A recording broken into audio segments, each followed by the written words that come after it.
മൂത്തമ്മാനോടും ഇളയമാനോടും മൂത്താപ്പനോടും ഇളയപ്പനോടും ഒക്കെ നല്ല ബന്ധം ഉണ്ടാവണം. ഉപ്പാന്റെ അതേ സ്ഥാനമാണ് ഉപ്പാന്റെ ജ്യേഷ്ഠൻ അനുജന്മാർക്കൊക്കെ. ഉപ്പാനെ പരിഗണിക്കണ പോലെ അവരെയും പരിഗണിക്കണം, സ്നേഹിക്കണം.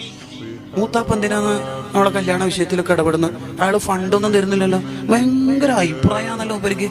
ഇങ്ങനെയൊന്നും നമുക്ക് ഉണ്ടാവരുത്. നിന്റെ പിന്നെ കയ്യിലെ കൊണ്ടുകൊണ്ട് എന്ത് കാര്യം ഉണ്ടാവാനാ? കുടുംബ ബന്ധം മുറിച്ചവന്റെ ദുആ അല്ലാഹു സ്വീകരിക്കൂല. അത് ബറാത്തിലാവല്ല, ലൈലത്തുൽ ഖദറല്ല, ഏത് നല്ല കാലത്താണെങ്കിലും ഇന്നല്ലാഹ ലാ യർഹമു ഖൗമൻ ഫീഹി മുഖാതിഉർ റഹീം. കുടുംബ ബന്ധം മുറിച്ചവന്റെ ദുആ അല്ലാഹു സ്വീകരിക്കുന്നതല്ല. അവൻ ഒരു സദസ്സിലുണ്ടെങ്കിൽ ആ സദസ്സിൽ തന്നെ ദുആ സ്വീകരിക്കൂല. നിങ്ങൾ ആലോചിച്ച് നോക്കിയേ, എത്ര പ്രശ്നമായ ഏത് ലൈലത്തുൽ ഖദറായാലും അവന്റെ ദുആ അല്ലാഹു സ്വീകരിക്കൂല. മക്കൾക്ക് കുടുംബ ബന്ധം നന്നായിട്ട് പഠിപ്പിച്ചു കൊടുക്കണം. ഉമ്മ പഠിപ്പിച്ചു കൊടുക്കണം, ഉമ്മയെ പഠിപ്പിച്ചു കൊടുക്കേണ്ടതൊക്കെ. നീ എവിടെ പോകുന്നടാ? കല്യാണം കഴിഞ്ഞിട്ട് എവിടെ പോകുന്നത്? എടെ മൂത്തമ്മാന്റെ അടുത്താ?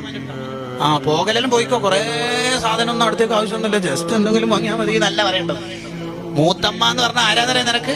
ഉമ്മ ആ പണ്ട് കാലത്ത് 2 കൊല്ലം അസുഖത്തിൽ കിടന്ന മരണത്തോട് മല്ലിട്ടൊരു രോഗിക്കറിയില്ലേ? ആ കാലത്ത് നിങ്ങളെ മുഴുവനും അരിച്ചെടുത്തത് മൂത്തമ്മയാണ്. ആ മൂത്തമ്മക്ക് ഇപ്പൊ പ്രായമായി, നമ്മളെ ഉമ്മാമ്മന്റെ സ്ഥാനത്താണ്.